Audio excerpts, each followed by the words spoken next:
Welcome to episode 40 and the first episode of 2020. My name is Kitty Boitnott of Teachers in Transition, and today's topic is stress.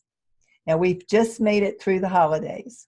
It is January 2nd, 2020, and everybody's sort of getting back into the swing of things, or maybe you've still got a few days off until Monday before having to go back to work.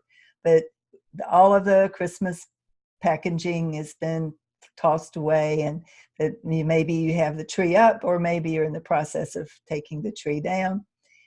The holidays of 2019 are now a memory, and we're ready to launch ourselves into not only a new year, but a new decade.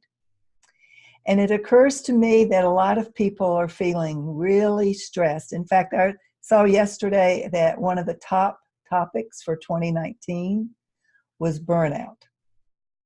And since I'm an expert on teacher burnout, I thought it might be appropriate for me to offer as a gift for today's episode an assessment that I provide for my clients and people who attend my workshops and seminars on stress management.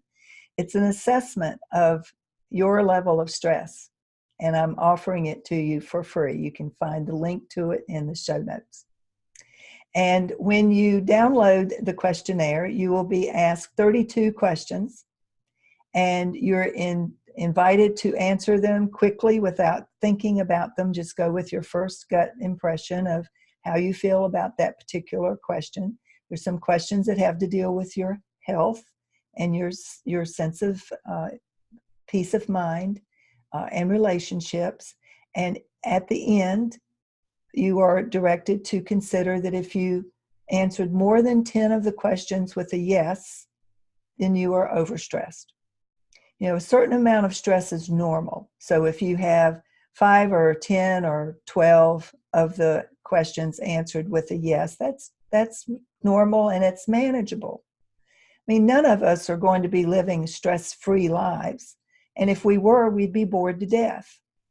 So a little bit of stress is a good thing. A little bit of tension in our lives is enough to get us out of bed in the morning and to get us to work and make us want to manage a project successfully at work, or a situation in our lives that we want to have a positive impact on. And that creates a certain amount of tension and stress. That's positive. That's even healthy.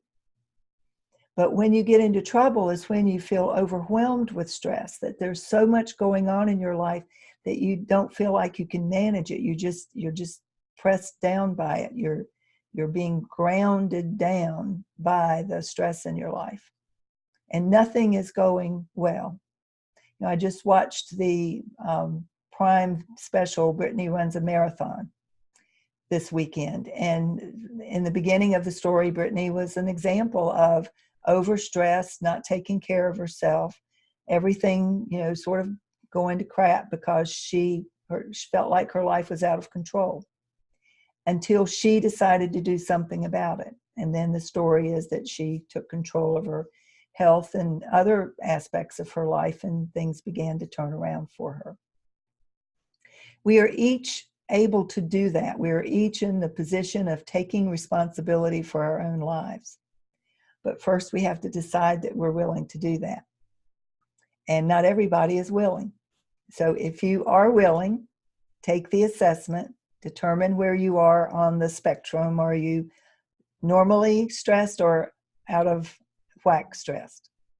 And I'll offer a cheat sheet on how to manage your stress, along with my free book, Stressed, Stretched, and Just Plain Overwhelmed, that offers some strategies for how you can start managing your stress and determine ways to become more resilient, so that when something does come up, some major something happens, and it always does, there's always something that comes along to knock you off kilter or off balance. If you are taking care of yourself and you're not overly stressed in other areas of your life, then you will at least be able to respond appropriately to what has happened. a bigger stress that may happen, like the death of a friend or a family member. That's a big stressor. Or having some other disruption to go on in your life, like a separation or a divorce, or even a child moving off to college creates a whole different relationship dynamic in the entire family.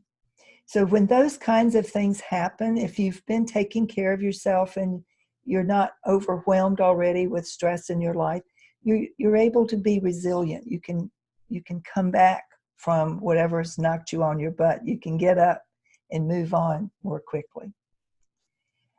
And having an understanding of the importance of reframing the things that happen in your life so that you're not constantly down and negative, but instead try to look for the things to be grateful for, the things that are going well in your life. Concentrate on those things, and it'll help you to feel less stressed.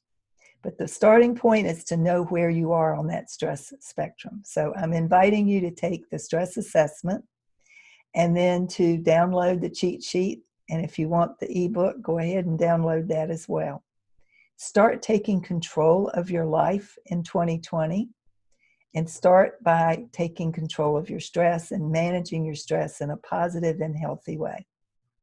That's it for the message for this week. I hope you have a wonderful week, and I'll be back next Thursday. Happy New Year.